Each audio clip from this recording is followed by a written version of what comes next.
Eh ben, salut tout le monde, c'est KDFA pour la KDTV et puis j'ai l'honneur d'avoir à côté de moi un monument de la musique. Un monument de la musique. Voilà, je pense que c'est des superlatifs et tout. Mais le plus simple, je crois, ce que j'ai l'habitude de faire à chaque fois que je fais des petites interviews, c'est de demander directement aux gens de se présenter. Ah, alors, d'accord. qui êtes-vous? Ah oui, je m'appelle Dama et je fais partie du groupe Maaliou à Madagascar. Et notre groupe, c'est un groupe qui va fêter son 40e anniversaire en 2012. Oui. Et nous avons célébré notre 35e anniversaire à l'Olympia en 2007.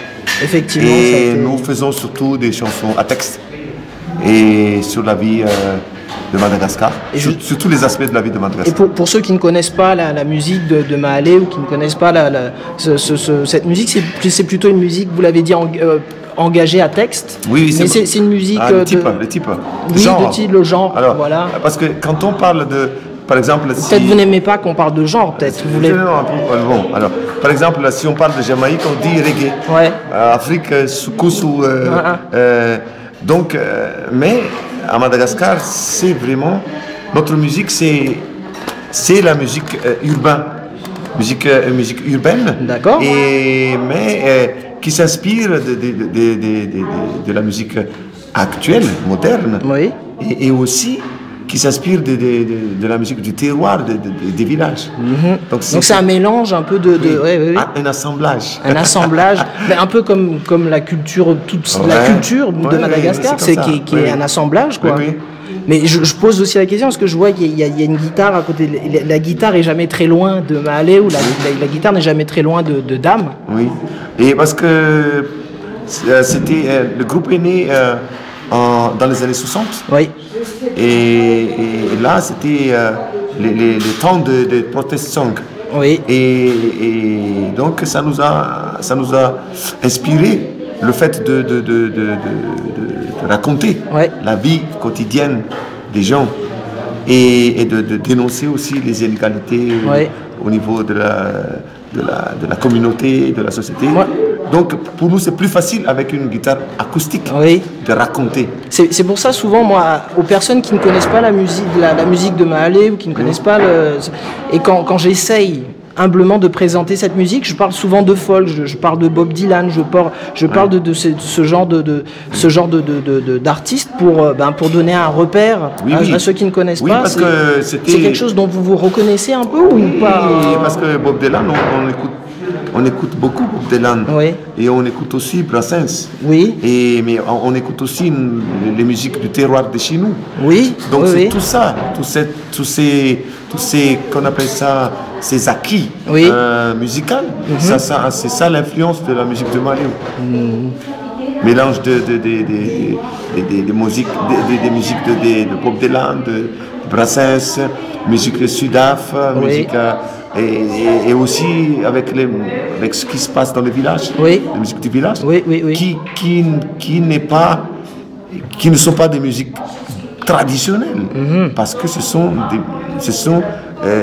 une musique vivante, actuelle, et qu'on ne le dise pas que c'est traditionnel. D'accord. C'est pas une musique folklorique. D'accord. Parce que la musique folklorique, c'est une musique qui n'est plus vivante. Et on le joue seulement occasionnellement pour se souvenir d'un moment. Mais le fait qu'il y ait cette implication justement des événements, de ce qui se passe dans la vie à Madagascar, c'est ce qui fait que y a ce renouveau quelque part, même même musical alors.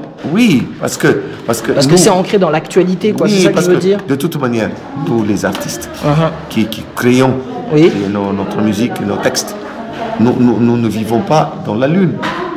On vit avec la communauté, avec le peuple. Donc nous vivons, nos cœurs battent avec les cœurs du peuple. Donc ce que le peuple vit, nous le vivons aussi.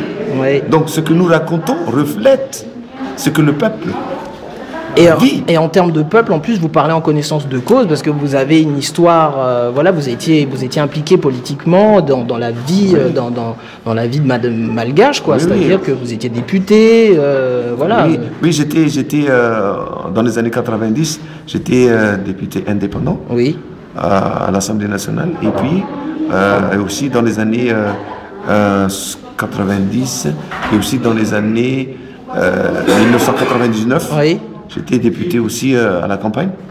Ça montre tellement à quel point vous êtes impliqué, voilà, que le peuple, c'est quelque chose d'important, oui, quoi. C'est important. Et je crois que c'est ça notre rôle. Oui. En tant qu'artiste. En tant qu'artiste, oui. C'est la perpétuation de la tradition orale. D'accord, c'est une manière, oui, effectivement, de perpétuer ça, orale. Oui, tout à fait. Je vois bien. C'est dans ce sens-là. D'accord. Très bien, en tout cas, merci beaucoup d'avoir accepté cette petite conversation comme ça.